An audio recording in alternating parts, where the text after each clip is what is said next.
Bismillahirrahmanirrahim. Assalamualaikum warahmatullahi wabarakatuh. Waalaikumsalam warahmatullahi wabarakatuh. Alhamdulillahi rabbil alamin wassalatu wassalamu ala asrofil anbiya wal mursalin wa ala alihi washabihin ajmain amma ba'du. Segala puji syukur kita panjatkan kehadirat Allah Subhanahu wa taala atas berbagai nikmat yang telah diberikannya, iman, nikmat Islam, sehat walafiat, dan berbagai nikmat yang tentunya kita tidak bisa hitung satu persatu. Begitu banyak nikmat yang telah diberikan Allah kepada kita semua. Salawat beserta salam semoga selalu tercurah kepada junjungan kita Nabi Muhammad SAW beserta keluarga, para sahabat, dan semoga syafaat beliau sampai kepada kita semua insya Allah yang istiqomah pada jalan Islam ini.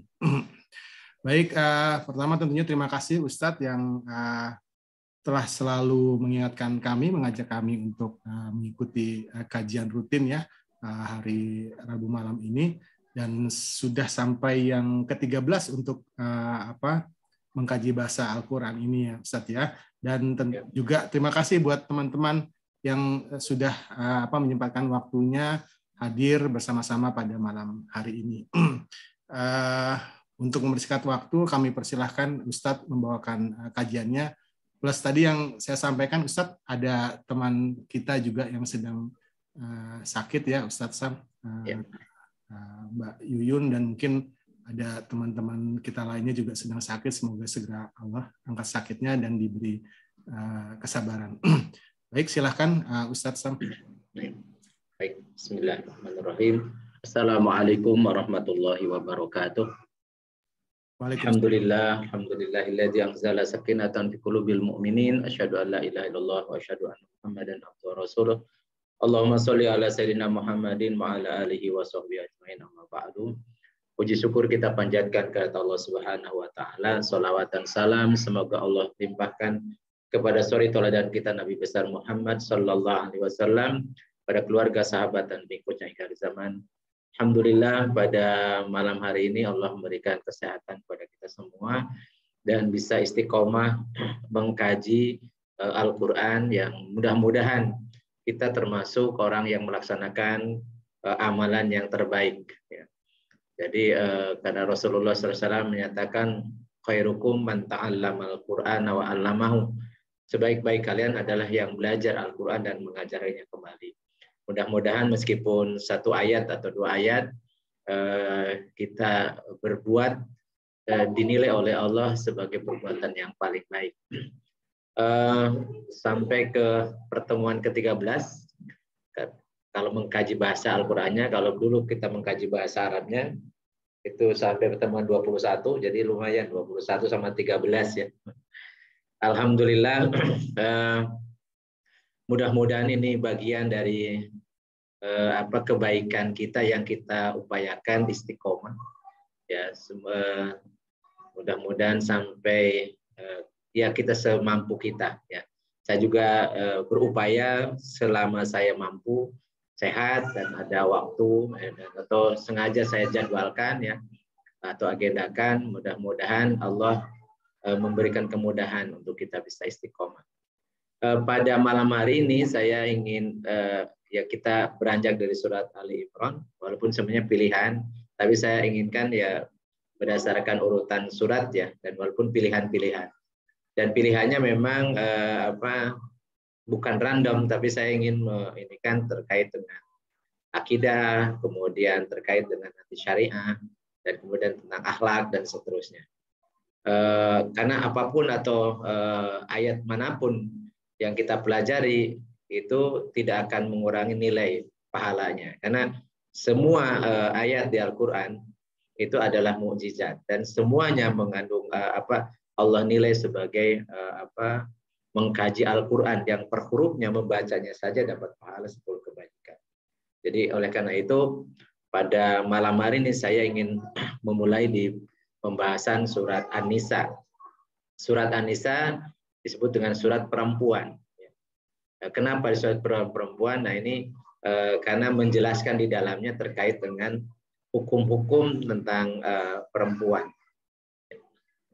Yang nanti ada juga penjelasan tentang ta'adud ya. Jadi ayat 3-nya itu ada ta'adud. Tapi saya tidak akan membahas ayat ta'adud ya. Karena sudah ta'adud itu poligami maksud saya ya. Jadi nanti kita skip aja karena sudah kita bahas ya, sudah bahas, dan biasa pembahasannya juga ramai terutama bapak-bapak. Jadi kita memulai di dalam surat An-Nisa ayat 1.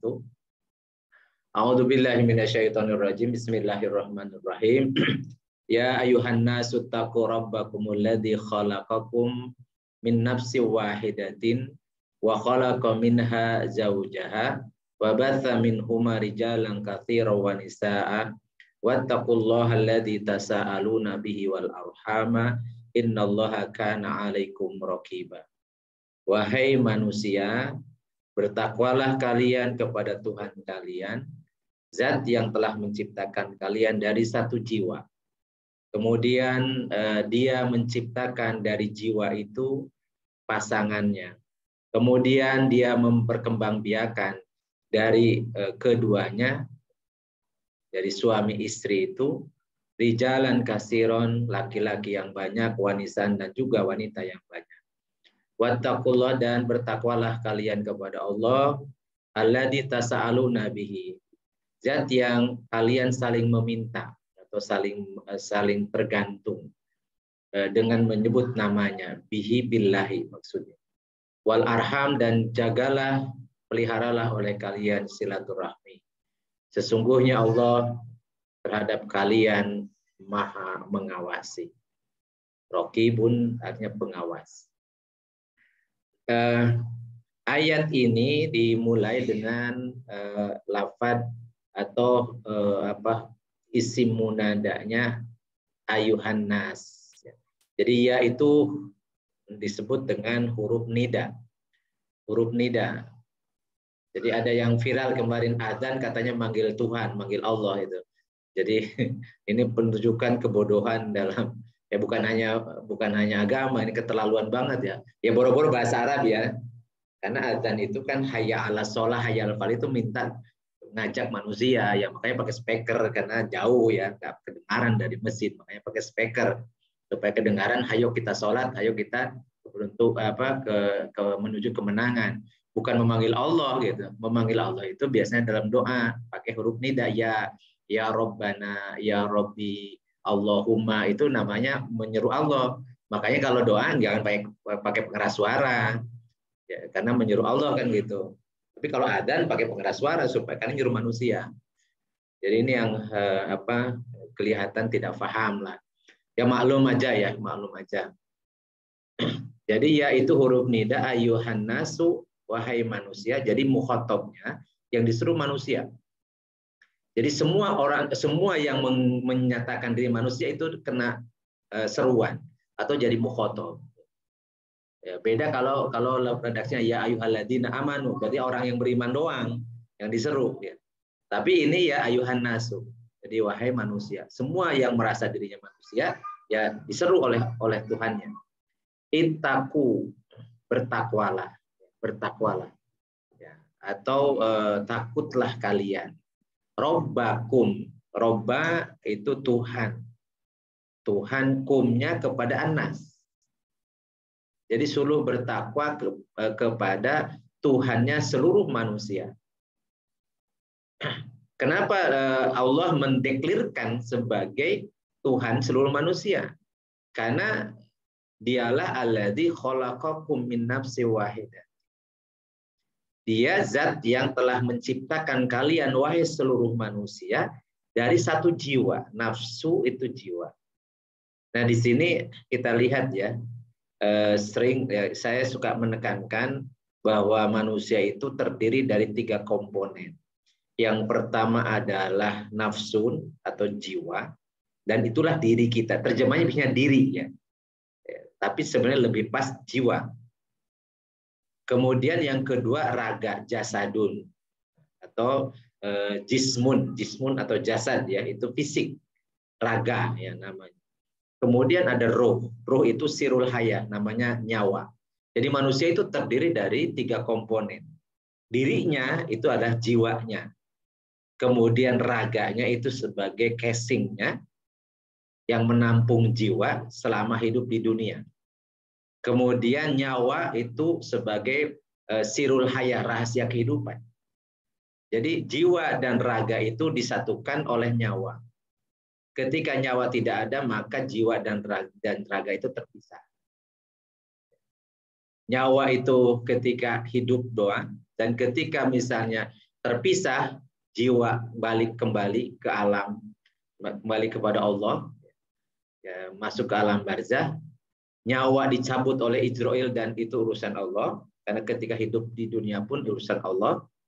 Nyawa itu, ya tidak ada yang tahu tentang nyawa. Kemudian raga itu ketika ditinggal oleh nyawa dan ditinggal oleh jiwa, jadi hanya seonggok bahan-bahan organik yang sangat mudah lapuk karena mudah terdekomposisi oleh dekomposer. Ya. Jadi itu nanti masuk ke kuburan, jadi tanah, jadi tulang belulang. Jiwa masuk ke alam barzah, nyawa urusan Allah. Jadi Allah menciptakan dari satu jiwa. Ya, dari satu jiwa. Jadi dalam tafsirnya maksudnya ada. Ini menegaskan, membantah juga orang-orang tidak yang menganut ateis, menganut komunisme atau ateisme yang tidak mengenal adanya Tuhan. Dan banyak teori tentang asal usul manusia yang keluar dari orang-orang ateis, seperti teori Darwin. Teori Darwin adalah teori tentang asal-usul kehidupan yang dia tidak mengenal Tuhan. Maka kemudian ada juga teori tentang kekekalan energi. Energi tidak dapat diciptakan dan tidak dapat dimusnahkan, hanya berubah dari bentuk lain. Karena itu dari orang yang teori itu dari orang yang ateis, yang tidak mengenal kholik, tidak mengenal penciptaan. Hanya perubahan-perubahan saja. Tapi bagi orang-orang yang beriman bahwa energi itu diciptakan oleh Allah, memang bisa berubah, ada yang bisa berubah, ada yang memang diciptakan, proses penciptaan. Bahkan semua makhluk itu, proses penciptaan itu terus jalan. Jadi tidak berhenti Allah menciptakan manusia, kemudian tidak ada proses penciptaan yang lain. Jadi manusia memang asalnya dari Nabi Adam alaihissalam. Tapi proses berikutnya, itu proses juga penciptaan. Karena di saat ada jiwa, dan jiwa itu bukanlah raga. Kalau raga ada proses pembuahan, sel sperma dan sel telur, dan itu kemudian jadi embrio, kemudian jadi raga, tapi jiwanya itu penciptaan dari Allah.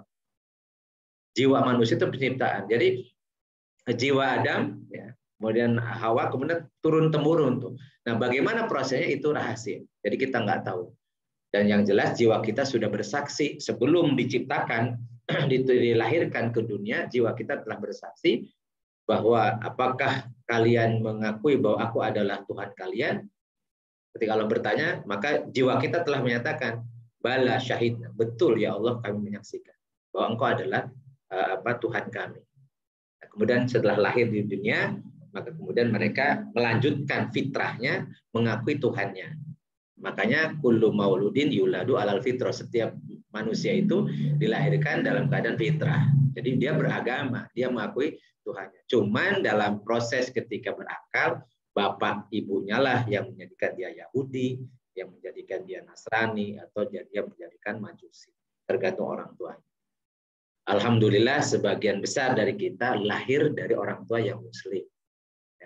Dan bersyukur tentunya nikmat yang sangat besar kalau lahir bukan dari keluarga yang Muslim, tapi kemudian ketika beranjak berakal, dia memilih agama yang benar, Islam. Seperti saudara kita Ustadz Felix Yao, luar biasa. Dan kemarin itu luar biasa ya, jadi penjelasan di TV One. Jadi memang seperti itulah Allah menganugerahkan kecerdasan ya kepada orang yang betul-betul ikhlas. Nah, ini balik lagi bahwa dalam ayat ini seruan pertama kepada seluruh manusia. Dan kemudian perintah bertakwa kepada Tuhan manusia. Jadi Allah itu bukan Tuhannya orang Muslim doang, tetapi seluruh alam semesta. Rabbul Alamin. Rabbakum, Tuhan kalian, dan Rabbul Alamin. Alhamdulillahi Rabbil Alamin. Jadi Tuhannya seluruh manusia dan Tuhan seluruh alam. Kemudian Allah adalah pencipta seluruh manusia. Jadi Allah khalaqakum min nafsi wahidah. Jadi manusia, seluruh manusia berasal dari satu orang, yaitu Nabi Adam alaihissalam. Kemudian Allah ciptakan nanti berbangsa-bangsa dan bersuku-suku. berbangsa-bangsa dalam ayat yang lain, ya ayuhan nasu inna khalaqnakum min dzakarin wa unsa wa ja'alnakum su'uban wa qabaila lita'arafu. Tujuannya untuk saling mengenal. Maka perubahan warna kulit memang Allah ciptakan. Jadi dulu dari Nabi Adam itu ternyata ada gen yang berwarna kulit hitam, ada yang kulit putih, ada yang tinggi, ada yang macam-macam, itu kemudian Allah sebarkan. Bukan karena adaptasi. Ya. Jadi teori evolusi atau adaptasi itu tidak berlaku. Karena ternyata setelah menggunakan teknologi canggih sekarang dengan DNA, jadi fingerprint DNA, ternyata memang tidak ada proses evolusi. Karena kalau terjadi evolusi berarti tidak ada lagi makhluk yang sederhana, makhluk bersel satu atau yang sangat sederhana sekali, nggak ada. Justru kalau sekarang cerita kekerabatan antar makhluk ini, antar spesies atau genus atau antar ordo gitu ya. Jadi memang tidak terbukti itu teori evolusi itu secara sainsnya, bahwa memang ada penciptaan dan Allah menciptakan manusia ya seperti Adam seperti itu. Sedangkan warna kulit memang Allah ciptakan juga, ada orang yang secara genetik ya memang seperti itu. Dan kemudian memang mereka disiapkan untuk tinggal di tempat-tempat yang panas, tempat-tempat yang tandus. Sementara yang kulit merah, kulit putih itu di tempat-tempat yang, dan itu penciptaan Allah memang yang menentukan. Jadi bukan karena terjadi evolusi atau terjadi adaptasi, ya. Dan itu teori itu ya tidak dibuktikan secara fakta sebenarnya, karena tidak mungkin menjadikan bahan penelitian ya rentang waktu sejarah yang sangat panjang yang kemudian diteliti, karena orang peneliti sudah meninggal juga gitu. Ini asumsi saja.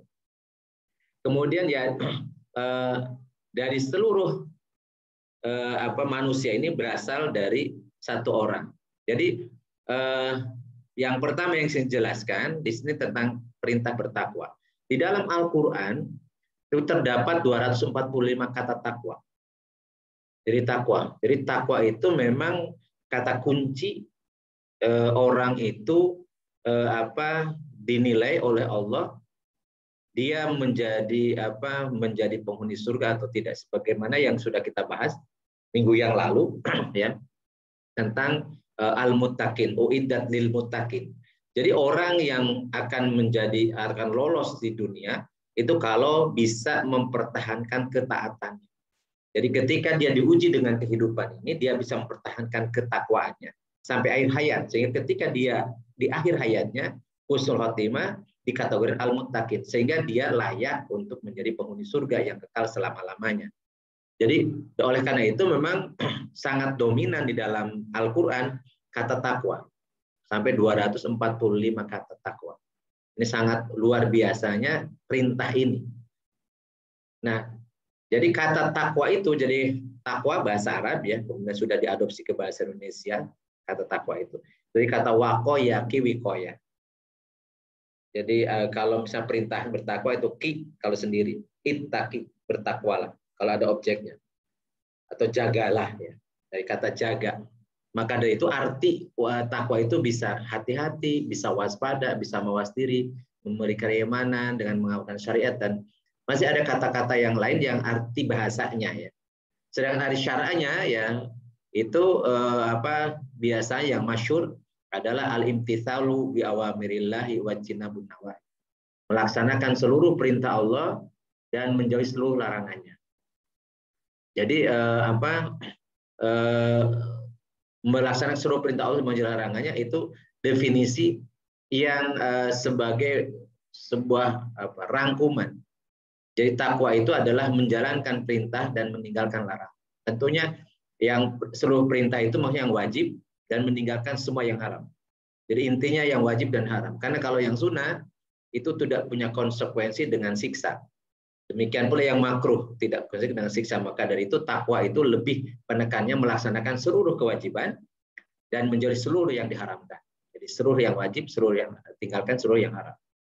Nah, atau yang didefinisikan oleh Imam Ali karamallahu wajhah. Beliau mengatakan takwa itu adalah al-khaufu minal jalil, ada rasa takut dari Allah yang Maha Mulia, wal amalu bitanzili, dan mengerjakan apa yang Allah turunkan, wal qanatu bil qalili, dan merasa puas atau qanaah terhadap yang sedikit yang Allah berikan, qanaah, wa isti'dadu liyaumir rahil, dan menyiapkan diri untuk menuju hari akhirat atau hari kembali, hari berpulang. Hari berpulang itu akhirat. Jadi ini yang sangat masyhur. Jadi takwa itu didasari ada rasa takut karena keimanan kepada Allah. Kemudian sebagai konsekuensi dari rasa takut atau iman itu, kemudian dia mengerjakan apa yang Allah turunkan, mengerjakan itu yang wajib atau meninggalkan yang diharamkan. Kemudian dia qanaah, puas, ridho dengan apa yang Allah berikan. Dan kemudian dia justru berupaya, berusaha untuk menyiapkan diri menuju tempat abadi dia, tempat peristirahatan terakhir, tempat kembali yang kehidupan yang kekal selama-lamanya, itu surga. Sedangkan Ibnu Mas'ud dia mengutip ayat Al-Imran ayat 102 yang sudah kita bahas ya. Ittaqullaha haqqa tuqatih wa la tamutunna illa wa antum muslimun. Jadi beliau kemudian mengartikan kata takwa itu ada 3. Pertama, ayyuto fala ya'si, ya, agar mentaati Allah dan tidak bermaksiat, ya, tidak maksiat kepadanya. Jadi ayyuto, agar taat, fala ya'si, maka tidak boleh bermaksiat kepada Allah.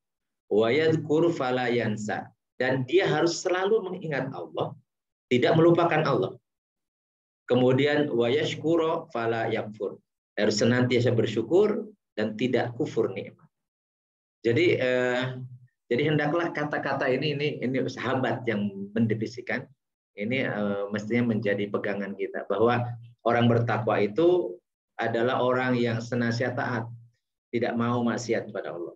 Orang yang senantiasa mengingat, yadhkur, mengingat, tidak pernah melupakan Allah. Dan orang yang senantiasa bersyukur, tidak pernah kufur atas nikmat Allah. Nah, kemudian di lanjutan frasenya dari ayat itu, setelah min nafsi wahidatin wa khalaqa minha, dan Allah menciptakan minhanya min nafsi wahidatin, dari Adam, dari jiwa Adam, zaujaha. Jadi Hawa itu adalah belahan jiwanya Adam. Jadi min nafsin itu jiwa, ya. Makanya di dalam ayat yang biasa di dalam undangan pernikahan tuh, ya, yang terkenal karena sakinah mawadah warahmah, biasanya itu diambil dari tafsir surat Ar-Rum ayat 21. Wa min ayatihi an khalaqalakum min anfusikum azwajan litaskunu ilaiha wa ja'ala bainakum mawaddatan wa rahmatan inna fi dzalika laayatil liqaumin yatafakkarun. Ini ayat ini sangat masyhur karena biasa dikutip dalam undangan pernikahan. Wa min ayat, di antara tanda-tanda kekuasaan Allah adalah an khalaqalakum, bahwasanya Allah telah menciptakan untuk kalian min anfusikum, dari jiwa-jiwa kalian, azwajan, pasangan-pasangan. Jadi istri kita itu adalah belahan jiwa kita. Jadi ketika diciptakan dulu, Allah menciptakan jiwa kita, kemudian dari jiwa itu kemudian Allah ciptakan pasangannya. Kapan, ya kita nggak tahu. Tapi kemudian ketika jadi ini kehendak Allah juga. Ternyata belahan jiwa itu ketemunya sedang kuliah di IPB angkatan 25. Yang satu tanah, yang satu MP. Nggak tahu gimana ceritanya, jadilah suami istri. Gitu ya. Yang satu dari kota mana, yang satu dari kota mana, ketemunya juga nggak tahu di mana. Ternyata memang itulah Allah mempertemukan. Jadi mempertemukan belahan jiwanya. Makanya ketika ketemu dengan belahan jiwa, dan karena itu jodoh, karena pasangan. Kemudian muncul ada katanya ada apa? Ada rasa, ya. Ada rasa, ada apa ya? Getaran berbeda gitu ya. Maka kemudian kalau dibiarkan getaran itu akan berbahaya karena hawa nafsu yang akan berbicara. Maka itu kemudian disyariatkan, diakad. Akad itu artinya mengikat. belahan jiwa yang tercecer ini yang bisa bertahun-tahun sampai usia 21 atau 23 atau 25 atau 28 ya tergantung nikahnya. Kemudian ketemu kemudian supaya menyatu maka diikat. Akad itu artinya ikat. Dengan apa? Dengan nama Allah. Makanya akad nikah itu sangat Jadi memang ini ya ijab suci gitu ya, ijab kabulnya itu yang memang disaksikan, disebut bahkan dalam Al-Qur'an sebagai mitsaqon ghalidho, perjanjian yang sangat besar. Ya. Kemudian ketika diikat dengan atas izin Allah sehingga yang haram tadi jadi halal, yang bahkan tadinya tidak punya beban kewajiban menjadi punya kewajiban, dan termasuk juga ada hak di situ, ada hak dan kewajiban. Maka tujuannya kenapa Allah menciptakan dari satu jiwa itu pasangannya, litaskunu ilaihi, agar sakinah. Litaskunu sakana yaskunu sakinatan. Litaskunu agar kalian sakinah. Ilaihi kepada pasangan itu. Makanya istri disebut zaujatun, suami disebut zaujun. Ya, jamannya azwaj, pasangan-pasangan. Jadi kalau pasangan tidak ada atasan bawahan, tidak ada bos dan bawahan. Tidak ada kemudian antara kepala dan sekretaris gitu, asisten. Tapi pasangan ya seperti halnya sandal kiri kanan, jadi saling melengkapi. Ya. Karena kalau tidak ada satu pincang dia, ya, tidak akan normal gitu ya. Maka dari itu hidup rumah tangga itu mestinya sebagai tujuan penciptaan tadi pasangan itu adalah litaskun agar sakinah, tenang tentram dengan pasangannya. Dan kemudian kalau itu atas nama Allah, maka wa ja'ala bainakum mawaddatan warahmah. Allah menjadikan di antara pasangan itu, suami istri itu mawaddah warahmah, cinta dan kasih sayang. Cinta dan kasih itu Allah yang ngasih. Tapi kalau cinta sebelum nikah itu hawa nafsu. Ya, jadi kecinta yang sebenarnya adalah cinta yang diakad setelah akad nikah, dan itu dia niatnya memang membangun rumah tangga sesuai dengan syariat Allah, maka Allah akan berikan kepada mereka mawaddah warahmah. Dalam hal ini ada tanda-tanda kekuasaan bagi orang yang berpikir. Nah, Allah menciptakan dari jiwa Adam itu Hawa. Kemudian dari keduanya wabatsa minhuma, dari pasangan Adam dan Hawa itu kemudian berkembang biak. Rijalan kasiron wanisa. Jadi rijalan kasiron, nisaan kasiron. Jadi laki-laki yang banyak, perempuan yang dan berbangsa-bangsa, bersuku-suku ya. Jadi semuanya dari satu keturunan, kita semua disebut Bani Adam, anaknya Adam, keturunan Adam. Dan yang paling mulia di sisi Allah, inna akramakum indallahi atqakum. Sesungguhnya yang paling mulia di antara kalian di sisi Allah adalah yang paling takwa. Karena seruan dalam ayat ini, ya ayyuhan nasu ittaqu rabbakum. Jadi sehingga yang paling bagus, yang paling hebat, yang paling mulia di sisi Allah ada yang paling takwa. Bukan yang paling kaya, bukan yang paling ganteng, bukan yang paling cantik, bukannya berkulit hitam atau berkulit putih atau kulit sawo mata. Tidak ada hubungannya itu dengan kemuliaan. Karena kemuliaan itu perintah dari awal adalah bertakwa. Maka inna akramakum indallahi atqakum. Semua yang paling mulia di sisi Allah di antara kalian ada yang paling takwa. Kemudian diulang lagi oleh Allah dalam ayat yang sama, wattaqullah. Jadi kalau mengulang kata atau mengulang kalimat itu menunjukkan taukid, penekanan. Jadi dalam surat An-Nisa ini ada dua perintah untuk bertakwa kepada Allah. Yang pertama takwanya kepada fungsinya, Allah itu Rabbakum, Tuhan kalian wahai manusia.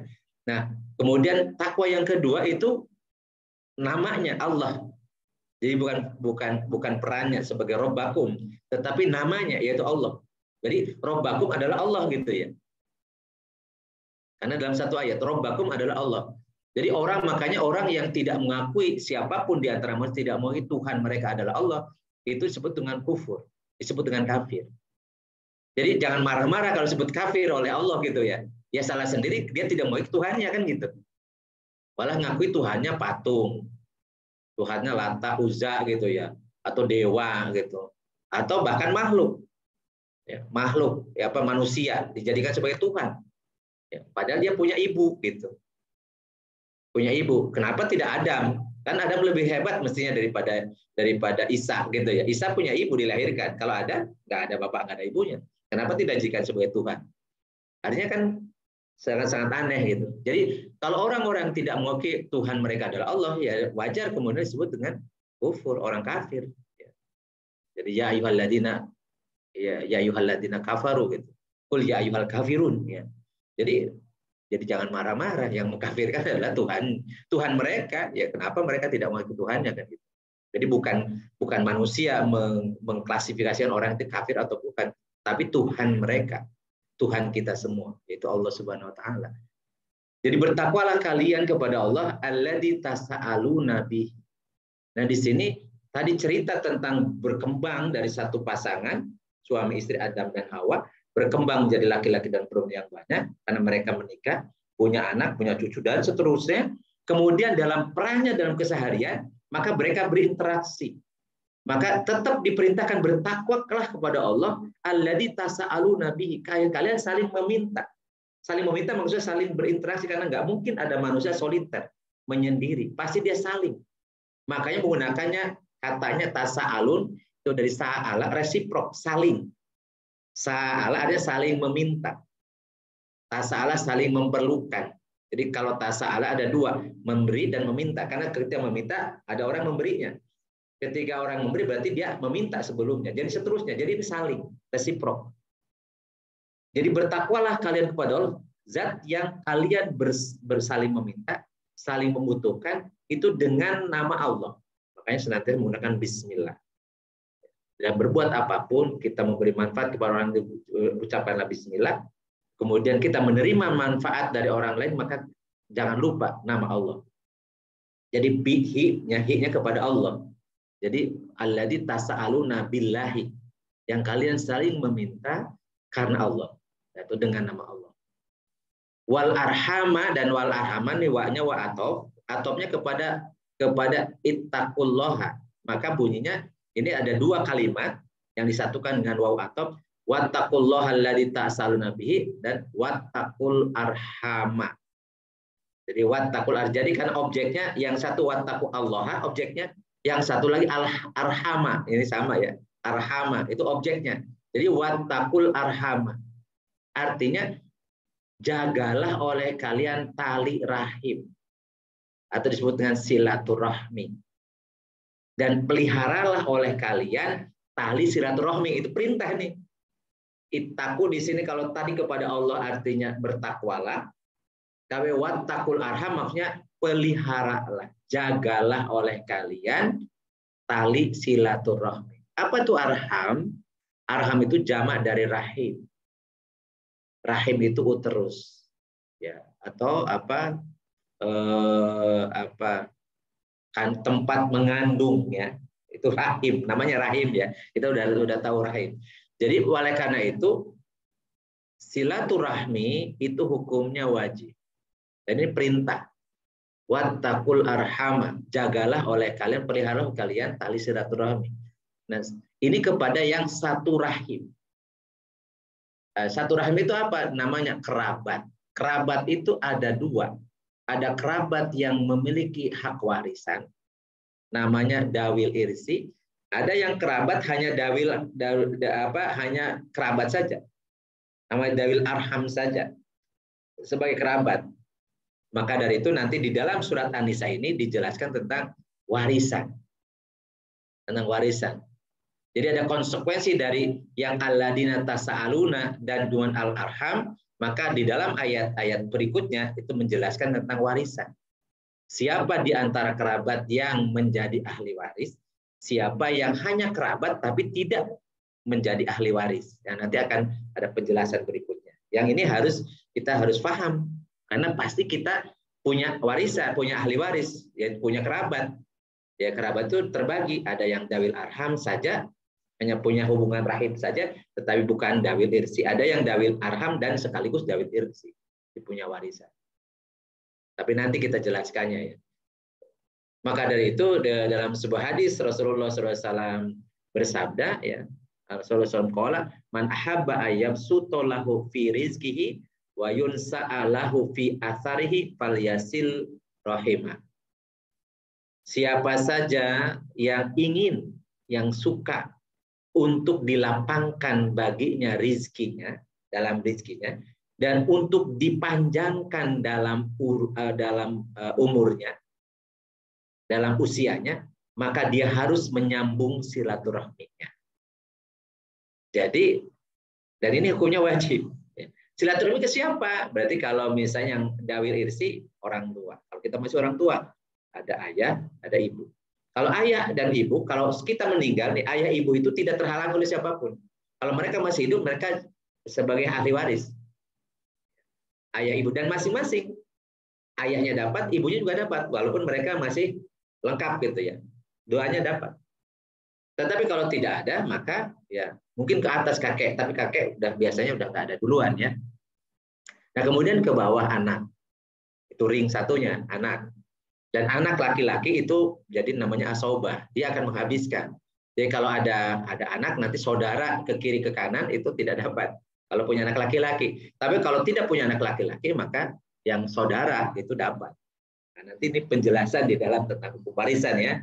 Jadi ini namanya ahli waris. Kemudian kalau kerabat saja seperti tadi paman itu bisa punya ahli waris, bisa juga tidak, dia terhalang. Atau masih kerabat adalah anaknya paman, yaitu sepupu, itu masih kerabat. Kemudian bibi atau misalnya tadi suami dari bibi, suami dari bude atau pak de, atau bude atau bule ya. Kemudian dari ini istri dari Pak D atau Pak Le gitu ya. Itu juga kerabat. Walaupun ada yang di kerabat itu ada yang mahram, ada yang bukan mahram. Ada yang mahram, ada yang bukan mahram gitu. Ada. Jadi dia kerabat. Kenapa? Karena terikat. Penyebab jadi kerabat itu karena pernikahan atau karena sesusuan atau karena tadi karena pernikahan dengan kerabat. Dan misalnya ipar itu kerabat tetapi bukan mahram dan seterusnya. Nanti ada penjelasan tentang hukum terkait dengan mahram atau bukan. Nah kemudian innallaha kana alaikum raqiba. Jadi tadi ya perintah takwa pada Allah, perintah saling meminta atau juga memberi dengan karena nama Allah, kemudian perintah untuk menjaga hubungan silaturahmi. Kemudian di akhir ayat ini Allah menyatakan innallaha kana alaikum raqiba. Sesungguhnya Allah atas kalian raqiba. Raqiba itu maha mengawasi. Nah, siapa yang mengawasinya? Maka Allah itu senantiasa menggunakan lafaz nahnu. Jadi nahnu. Jadi khalaqna, kami telah menciptakan. Atau inna a'toina, kami telah memberikan. Nah, maka ada yang menafsirkan di situ adalah Allah dan para malaikat. Jadi Allah itu punya pasukan, punya tentara, namanya malaikat. Dan malaikat hanya Allah saja yang tahu jumlah. Maka ketika Allah raqiba, maka Allah menyampaikan dalam Al-Qur'an ya. Contohnya dalam surat Al-Infitar ayat 10-12 ya. Wa inna alaikum lahafidhina kiraman katibina ya'lamuna ma taf'alun. Padahal sesungguhnya bagi kamu, bagi kalian semua ada malaikat-malaikat yang mengawasi pekerjaan. Yang mulia di sisi Allah dan yang mencatat pekerjaan-pekerjaanmu itu. Jadi kiraman katibina. Yang catatannya lengkap, detail, tidak menyisakan sekecil apapun. Itu karena fungsinya katibin, yang nulis. Mulia karena dia tidak pernah maksiat, mereka mengerjakan apa yang diperintahkan oleh Allah dan kemudian mereka mencatat semua hal. Ya'lamuna, mereka mengetahui apa saja taf'alun yang kalian kerjakan. Jadi malaikat. Malaikat apa? Ya, di dalam ayat berikutnya dalam surat Al-Mujadilah misalnya, yauma yab'atsuhumullahu jami'an fayunabbi'uhum bima amilu ahsahullahu wa nasuhu wallahu ala kulli syai'in syahid.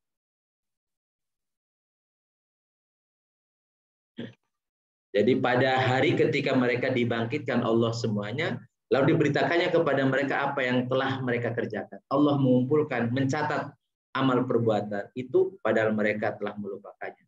dan Allah Maha menyaksikan segala sesuatu. Di dalam ayat yang kedua, wa ma yalfidu min qaulin illa ladaihi raqibun atid. Tidak ada satupun ucapan dari mulutmu kecuali sudah ada raqibun atid. Ada pengawas, ada yang mencatat. Raqibun atid. Ada raqib dan atid. Disebut malaikat raqib dan atid.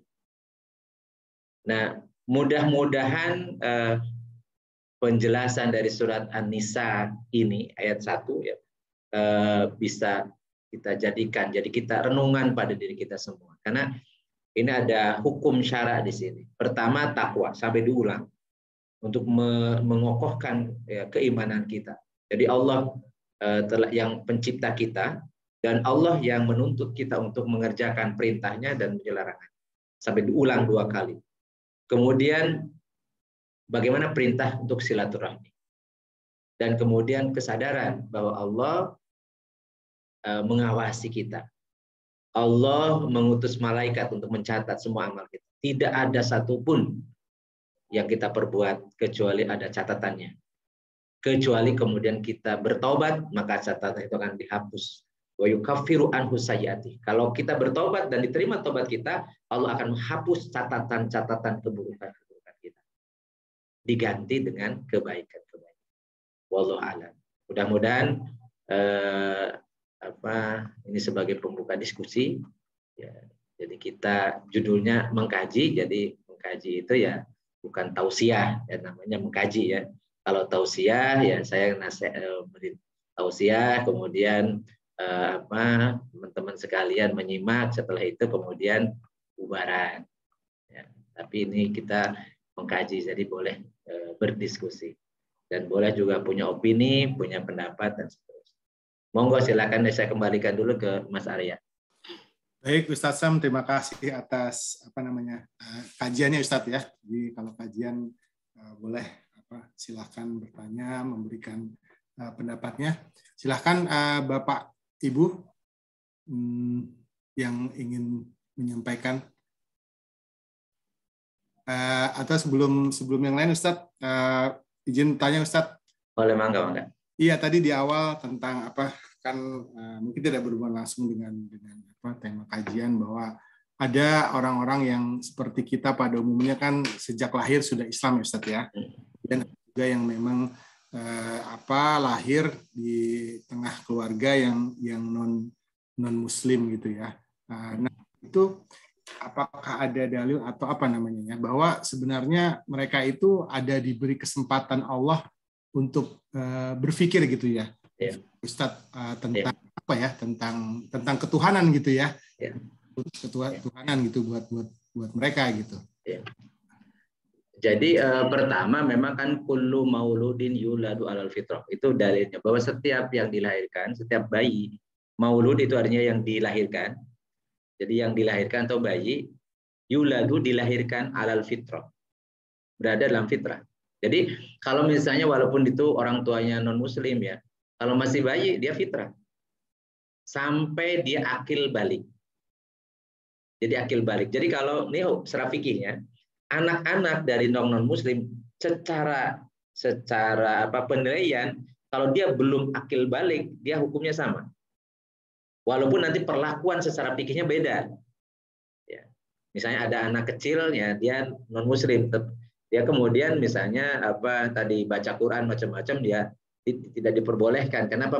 Karena ngikutin orang tuanya dulu gitu ya. Tetapi kalau kemudian mereka sudah akil balik, maka dia akan mendapat beban. Bagaimana kalau seandainya sampai akil balik dia tidak dikenalkan dengan Islam, atau dia tidak dapatkan informasi tentang Islam? Karena di daerah yang jauh dari informasi tentang Islam, bahkan yang mereka terima adalah negatif misalnya, informasi tentang Islamofobia misalnya kan, dan seterusnya. Maka ini kembali lagi Allah mengatakan wa ma kunna mu'adzibina hatta nab'atsa rasulan. Kami tidak akan mengadab satu kaum kecuali sampai kepada mereka rasul, utusan. Maksudnya apa? Kalau wilayah itu tidak terjangkau oleh rasul, terjangkau oleh dakwah, tidak terjangkau oleh informasi, atau karena rasul di sini maksudnya adalah rasul tugasnya adalah tabligh, menyampaikan. Jadi mengemban dakwah gitu. Tablighu risalah, menyampaikan risalah. Nah, kalau seandainya risalah Islam itu tidak sampai kepada mereka, maka itu diserahkan hukumnya kepada Allah. Dan Allah tidak akan mengadab satu kaum kecuali sampai Rasul kepada mereka, sampai risalah kepada mereka. Cuman pertanyaan, apakah dalam dunia modern seperti sekarang ini ada wilayah yang tidak terjangkau oleh ajaran Islam? Nah, itu jadi pertanyaan. Tetapi apapun kalau memang faktanya tidak dia jadi tidak Islamnya itu karena memang tidak tidak nyampe ajaran Islam kepada mereka, apakah karena ditutup-tutupi oleh sistem yang berlaku di negara mereka, atau karena keluarganya juga memang tidak mengarahkan ke situ, bahkan menutup pintu rapat-rapat informasi tentang Islam, maka itu diserahkan pada Allah Subhanahu wa taala. Jadi kita menghukum ada yang zahir saja, sedang yang batin itu diserahkan sama Allah Subhanahu wa taala. Sebagaimana dulu ketika Raja Najasyi secara lahiriah dia masih raja dari negara Nasrani gitu ya. Tapi ternyata Rasulullah SAW ketika dapat berita bahwa Raja Najasyi meninggal, Rasulullah kemudian sholat gaib. Karena sampai kepada beliau dari disampaikan oleh malaikat Jibril bahwa dia masuk Islam, baik sembunyi-sembunyi, karena dia tidak berani terbuka di hadapan rakyatnya sendiri. Ya. Yang seperti itu memang kaitannya dengan penilaian Allah. Allah lah yang akan menentukannya.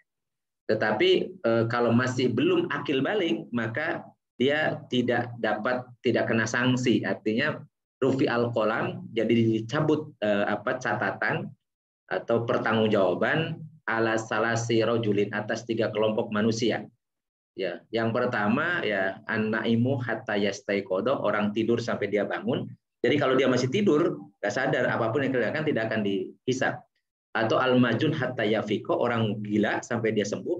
Kemudian as-sibyan atau gulam hatta yablugho. Jadi anak kecil sampai dia balik. Jadi kalau dia masih belum balik, ya dia rufi al-qalam. Jadi itu yang bisa kita pahami. Maka dari itu ini menjadi kewajiban bagi kita untuk menyampaikan Islam. Menyampaikan, dan itu makanya Rasulullah mengatakan balighu anni walau ayat. Sampaikan apa yang dari aku meskipun 1 ayat. Sampaikan. Jadi pengemban dakwah itu tidak mesti ustadz, tidak mesti kiai, tidak mesti ajengan. Kita semua adalah pengemban dakwah. Dan kita berayat-ayat bukan hanya 1 ayat yang kita pahami kan gitu. Sampaikan. Kepada siapa? Ya kepada siapa saja, punya teman, misalnya non-muslim, bisa jadi dia tidak tahu, dia belum masuk Islamnya karena belum sampai dakwah. Bisa jadi melalui lisan kita. Ternyata tersentuh hidayah masuk kepada mereka. Ingat, yang berikan daya Allah. Tetapi yang menyampaikan risalah kita manusia. Makanya al-ulama warasatul anbiya, kata Rasulullah kan, ulama itu adalah pewaris para nabi karena dia pewaris untuk menyampaikan risalah. Nah, tapi definisi ulama itu kan relatif. Karena ulama itu tidak ada ijazahnya.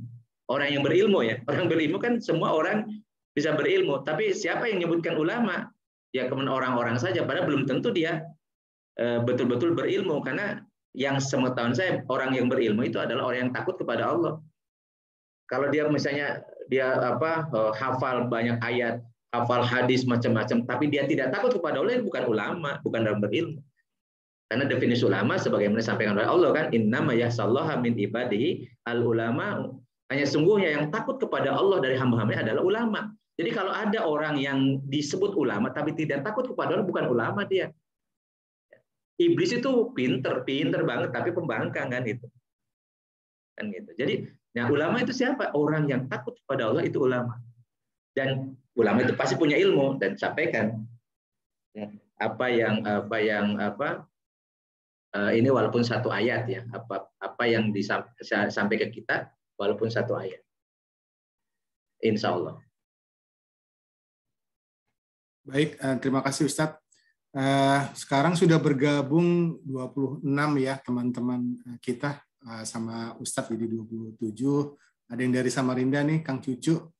Saya lihat ada yang dari Medan nih, Kang Juju ya. Tadi ada yang Kang Cucu, ada Kang Juju juga, ada dari Cianjur. Monggo kalau ada pertanyaan silahkan disampaikan langsung.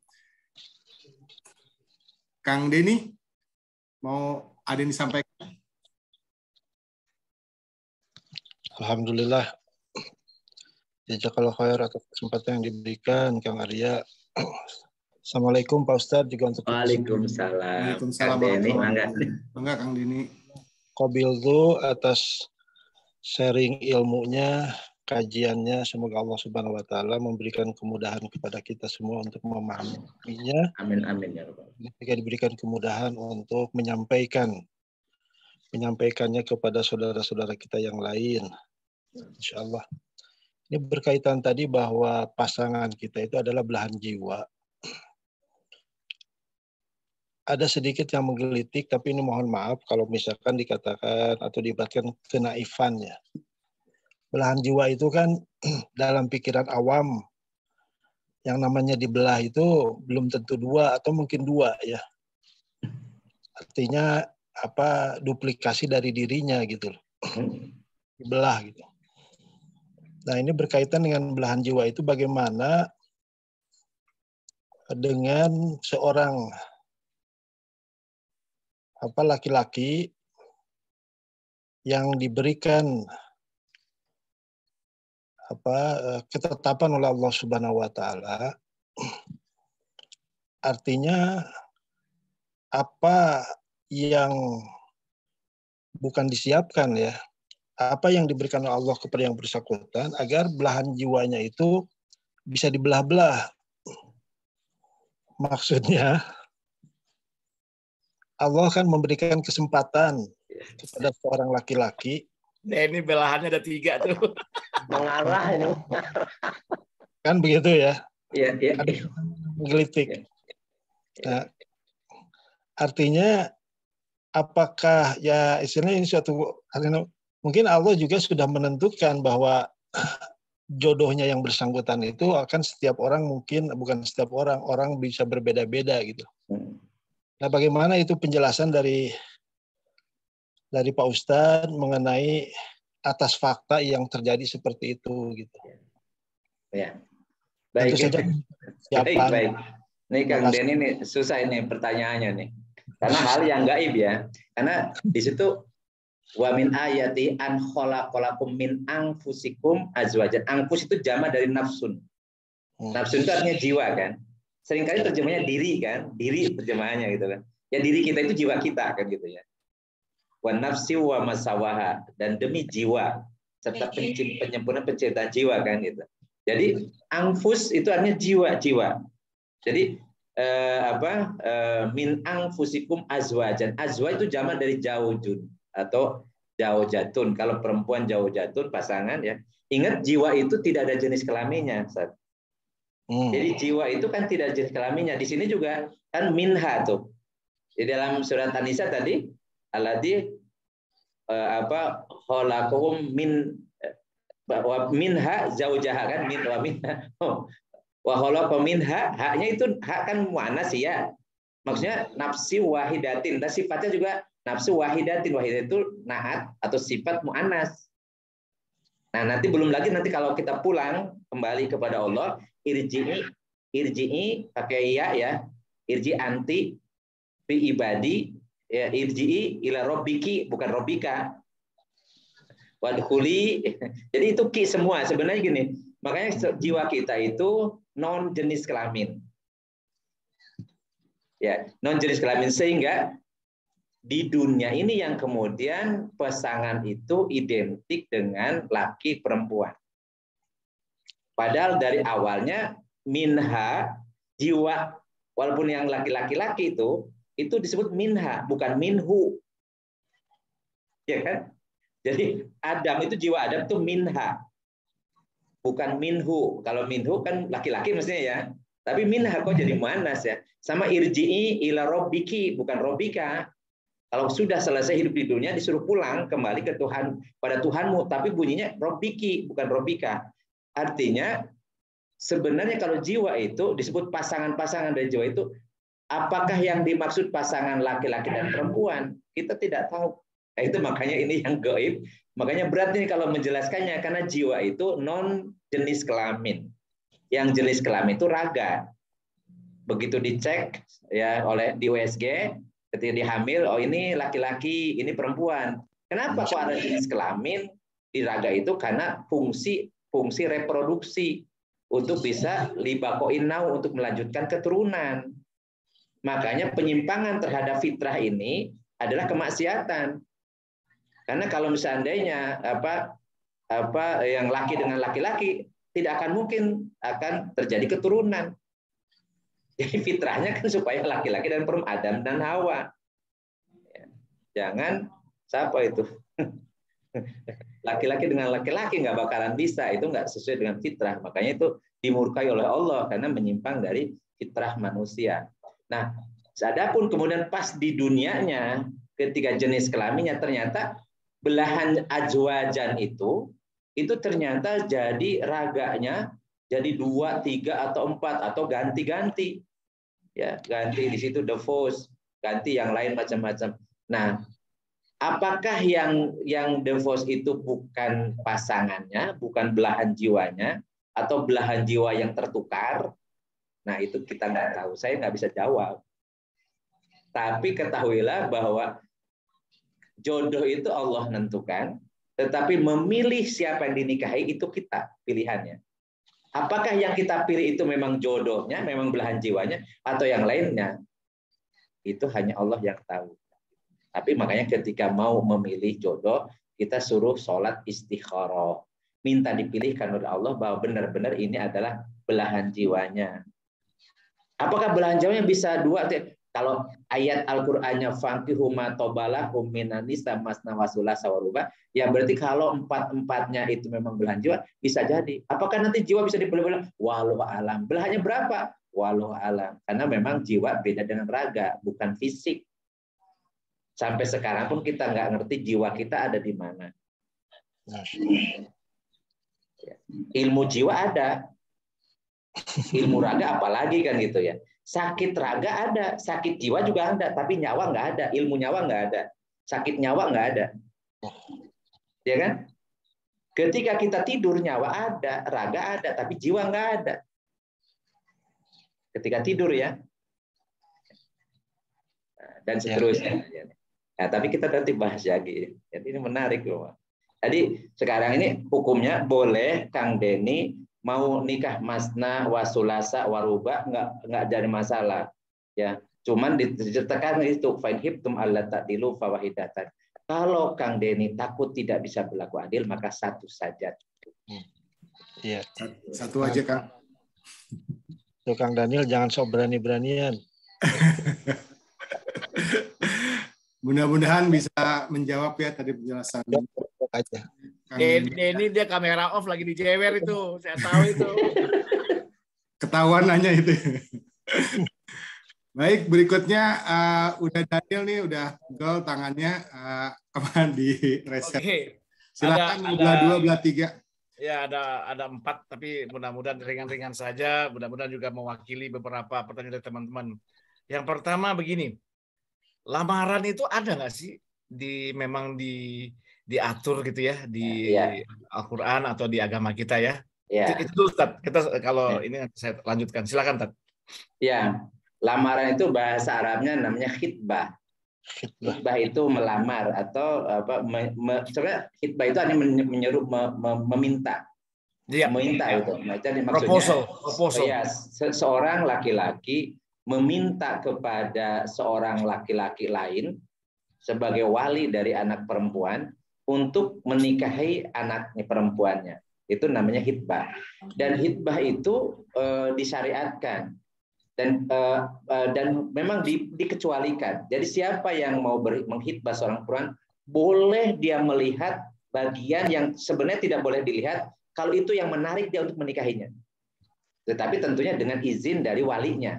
Misalnya kita memilih kebetulan wanitanya ini kan pasti wanita muslimah yang soleha itu menutup auratnya. Nah, jadi boleh kelihatan wajah, ya, tapi dia sebenarnya ingin rambutnya apa sih keriting atau lurus misalnya.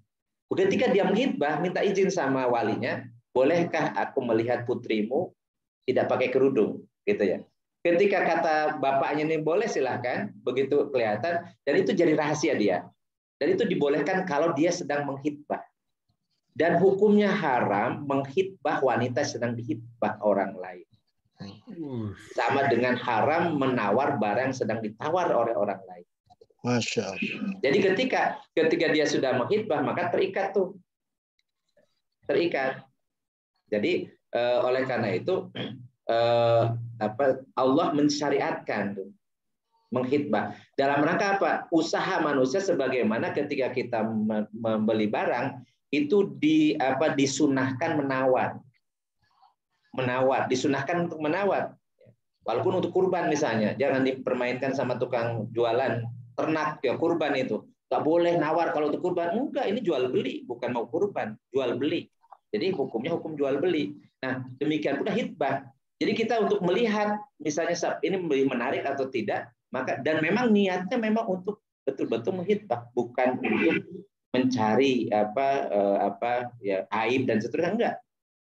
Dan kemudian setelah menghitbah, mereka memang tidak jeda waktu ya yang ditetapkan, tetapi lebih baik karena Rasulullah mengatakan ya, terburu-buru itu dari setan.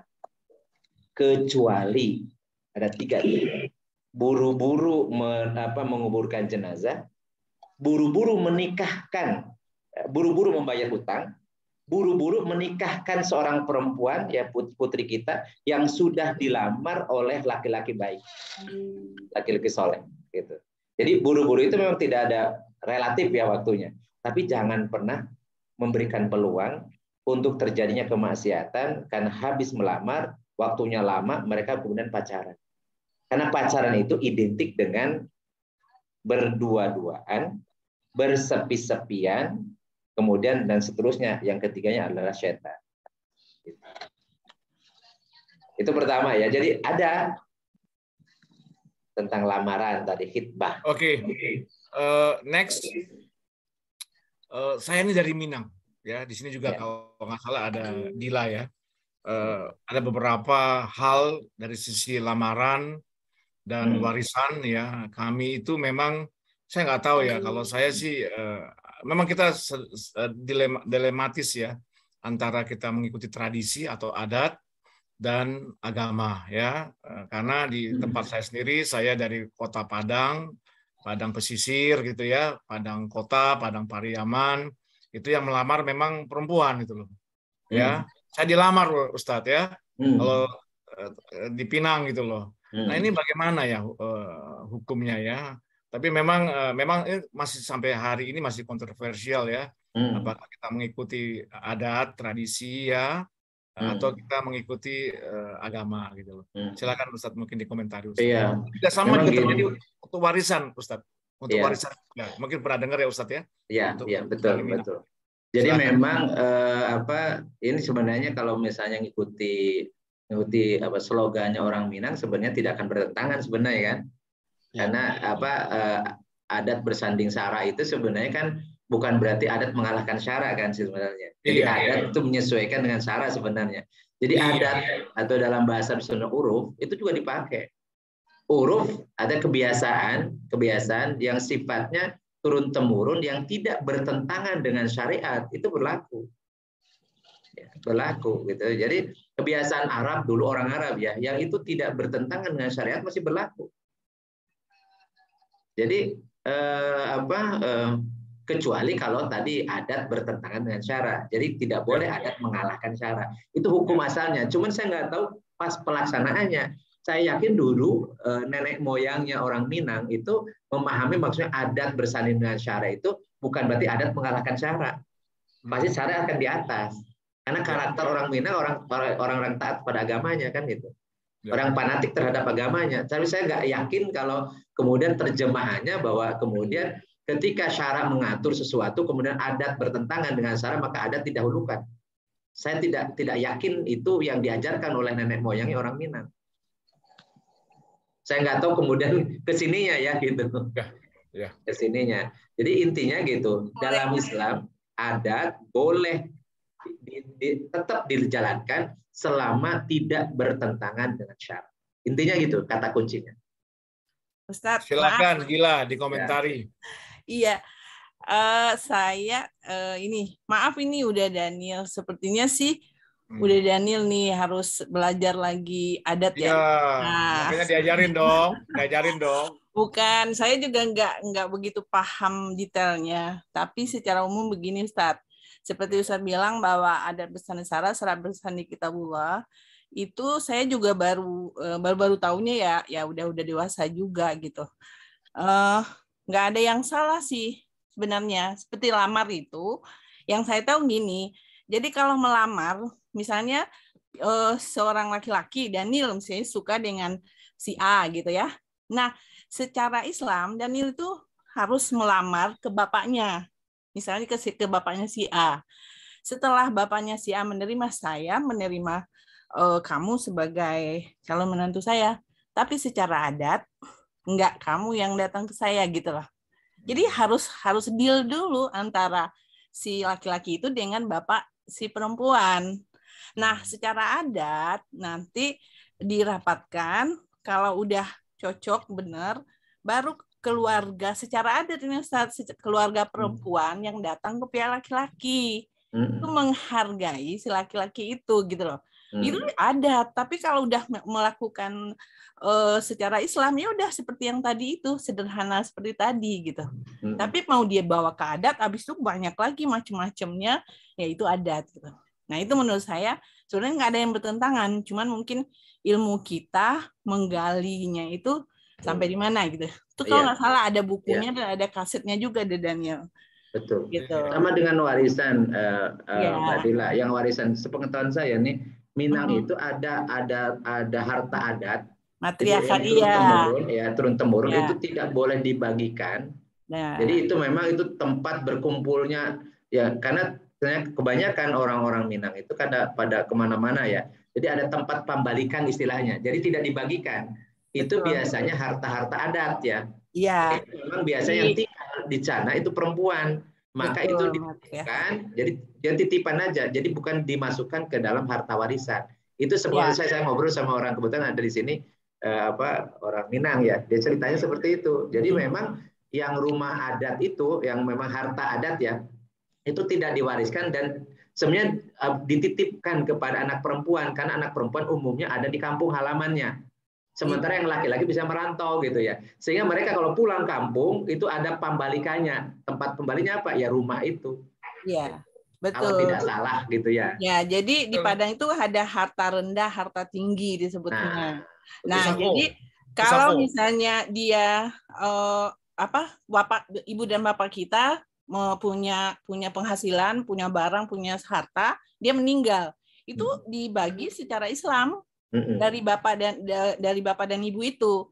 Nah, tapi dia tinggal di rumah pusako. Misalnya rumahnya itu rumah adat lah, atau dia punya ladang yang dia pakai. Nah, itu nggak boleh bapaknya meninggal. Rumah itu nggak boleh diturunkan karena itu bukan rumah dia kan.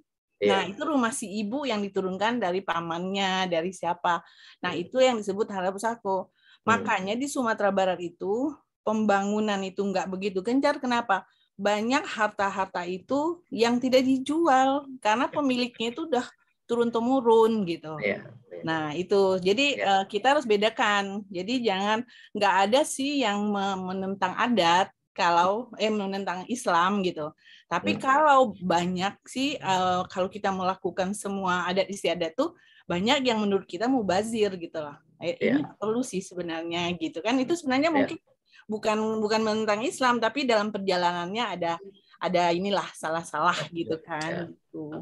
Gitu deh Daniel harus ini nih, harus menimba ilmu dulu. Oke. Bagus, oke. Ya, satu hal lain yang mau saya tanyakan, kalau bicara di Minang tuh kayo ya, dia kaya dengan hal-hal seperti itu ya, bisa sampai semalaman kita akan bicara itu. Menarik ya. Kemudian tadi kan mengenai Anissa itu kan biasanya kan larinya kan ke warisan ya, ke perkawinan. Mungkin sering ditanyakan ya, harta gonogini itu di apa ya, dijelaskan nggak ya dia, atau mungkin ada nggak ya bisa diambil dari Al-Quran atau dari Anissa ya mengenai gonogini ya? Sebenarnya gini, istilah gonogini itu hanya di kita. Di kita ya, di kita. Kalau ini kan Al-Quran itu turun di Arab ya. Di Arab itu begitu turun ayat Al-Quran itu dominasi laki-laki luar biasa. Jadi bahkan perempuan itu jangankan punya hak warisan, ya. Jadi punya hak hidup pun memang dibatasi gitu. Jadi ketika turun ayat Al-Quran maka kemudian disebutkan tuh ibu dapat bagian, istri yang ditinggalkan suami dapat bagian, anak perempuan dapat bagian dan seterusnya. Itu sebuah perombakan adat jahiliyah orang Arab dulu yang luar biasa. Jadi maka dari itu istilah tentang gonogini itu ya kesininya saja karena perempuan dan laki-laki ya dalam kesehariannya memang ada, misal gini, wanita kan hukum asalnya dia menjadi ummun warobatul bait, menjadi ibu dan pengatur rumah tangga. Tetapi ketika makin ke sini justru istri yang keluar rumah, suami yang di dalam rumah. Kalau saya ke Sukabumi itu tiap pagi itu ketemu ibu-ibu, dia masuk ke pabrik, sementara yang ngantarnya suaminya. Suaminya balik lagi, dia ngasuh anak, kemudian masak, nyuci piring dan seterusnya. Itu kejadian sekarang gitu. Sehingga kemudian pencari nafkah itu kemudian ada seakan-akan kewajiban mencari nafkah itu bisa berubah fungsi ke istri, kewajiban istri. Atau kemudian si suami malah numpang ke istri kan gitu ya. Dan seterusnya. Maka kemudian dari sisi itu kemudian ada bagaimana kalau mereka bisa, padahal di situ yang nyari nafkah si suami yang nyari nafkah, istri itu kan ada nafkah juga, campurlah gitu ya. Maka kemudian istilah ada gonogini, ya gampangnya dibagi dua saja gitu ya. Tetapi ini kan sebenarnya harus, kalau dalam Islam harus telusuri kepemilikan dulu. Nggak bisa dibuat gonogini kalau itu memang itu milik si istri, harta warisan istri misalnya. Itu milik istri atau mahar. Mahar itu pemberian dari suami ke istri, tidak boleh dibagi lagi, dibagi gonogini. Kemudian apa yang diperoleh oleh istri? Dia kerja misalnya, itu milik istri. Tapi kalau suami mencari nafkah, maka di situ ada hak istri. Sehingga ketika misalnya dia memberikan nafkah ke istri, itu sudah diberikan, itu menjadi haknya istri. Walaupun sekarang kan gitu, malah suami tidak megang ATM, yang megang ATM istrinya. Ya, jadi suami malah kalau mau ke kantor minta sama istri. Ini kebalik-balik kan gitu. Jadi kalau ditanyakan tadi apa dasarnya, itu hanya ada di sini karena rumitnya gitu ya. Karena kalau dalam Islam itu masing-masing punya kepemilikan. Istri dia punya warisan dari orang tuanya, itu milik istri. Dia punya penghasilan, itu milik istri. Kemudian dia pemberian dari suaminya, kewajiban nafkahi dia, maka itu milik istri. Nah, kemudian suami dia punya penghasilan, dia punya ahli warisan, dia punya penghasilan dan seterusnya. Sisa yang dia serahkan ke istrinya dia milik dia. Dia harus ngatur gitu ya. Dia ngatur sendiri apa yang dia milikinya. Sebenarnya kalau aturan Islam diterapkan tentang kepemilikan, tidak akan muncul kemudian saling gugat. Ini rumah ini dibangun bersama, susah gitu ya.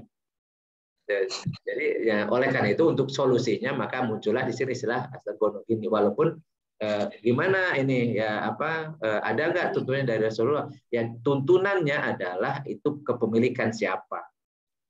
Tapi kalau ternyata kepemilikan bersama, ya mau tidak mau harus dibagilah. Itulah yang disebut dengan gonogini mungkin ya, karena milik bersama gitu. Oke, Ustadz.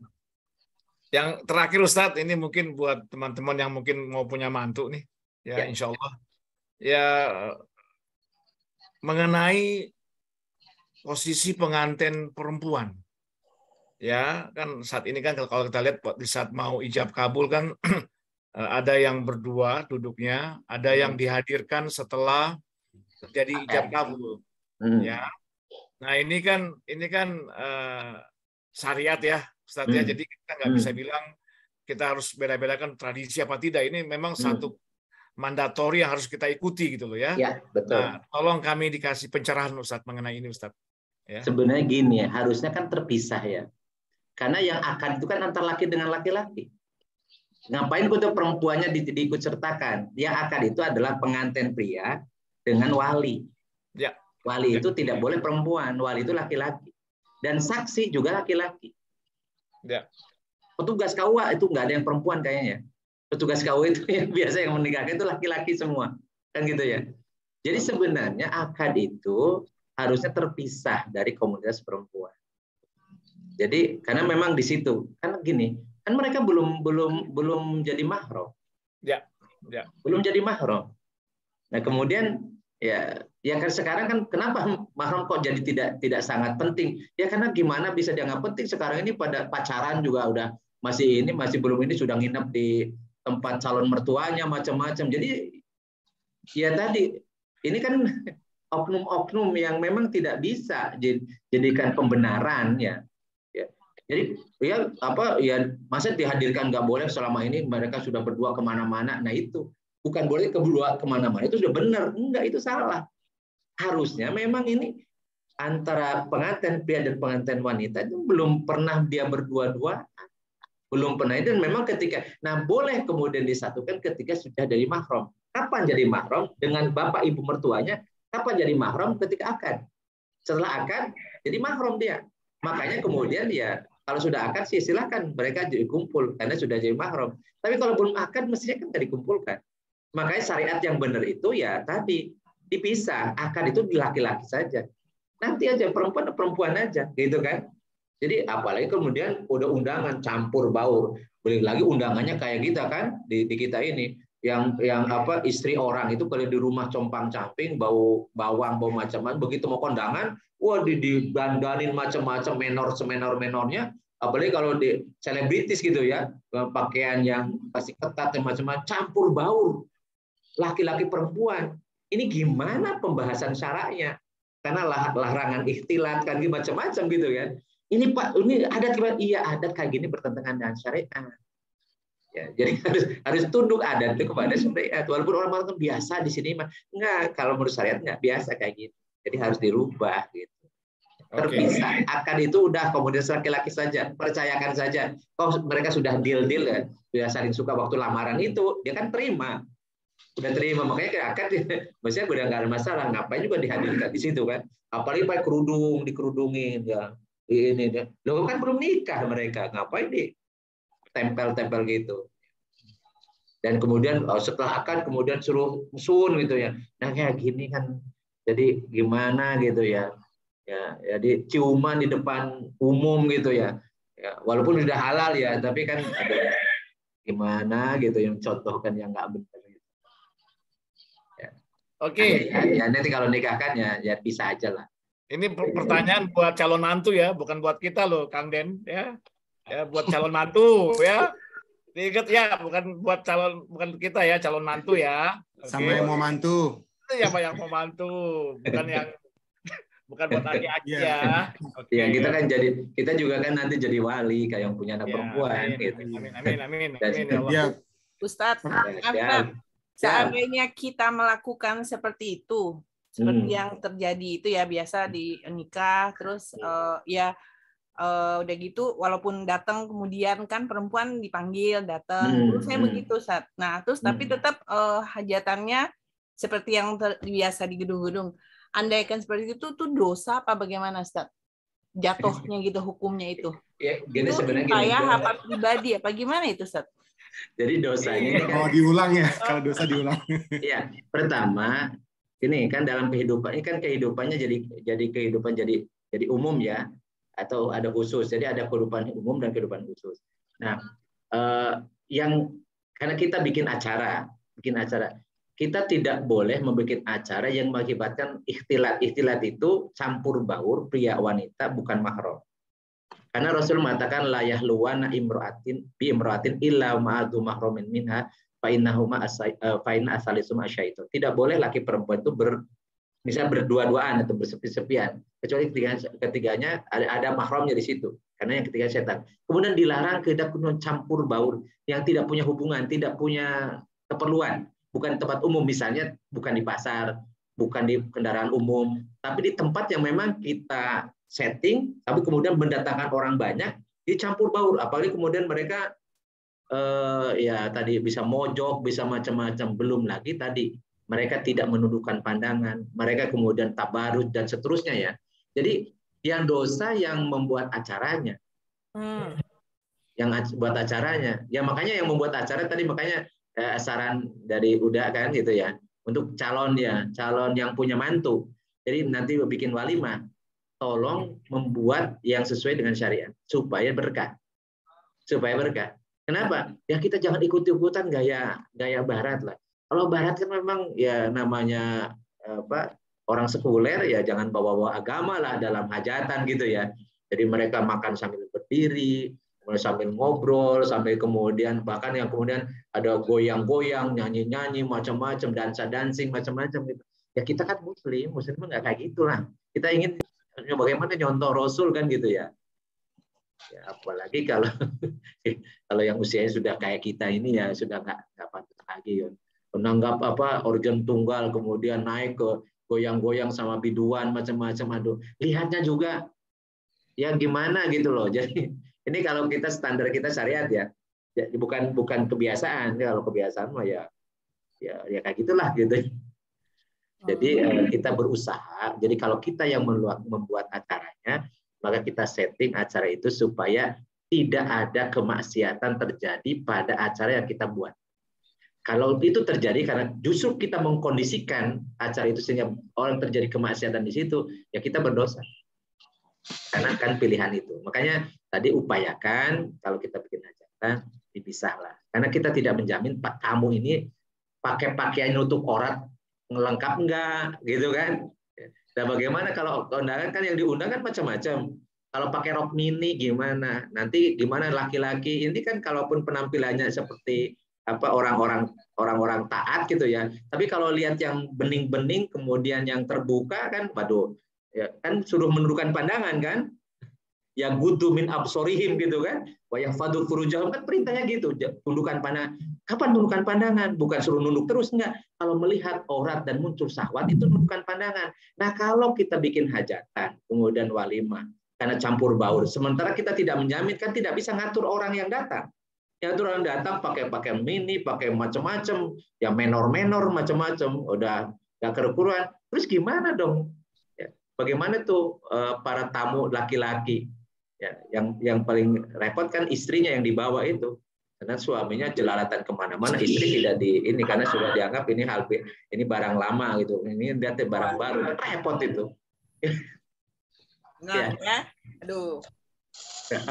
Green ya.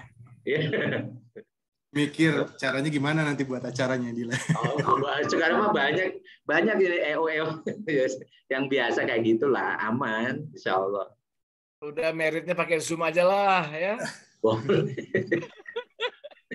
Ya ini.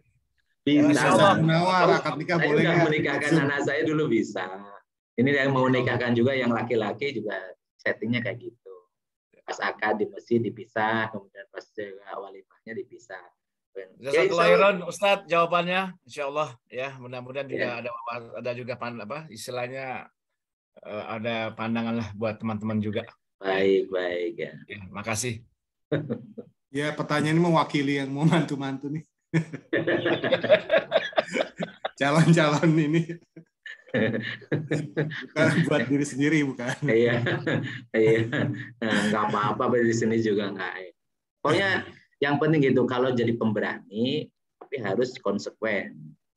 Karena kalau misalnya tidak konsekuen, ya keberanian itu jadi beban, gitu kan? Karena ketika nambah istri, nambah kewajiban.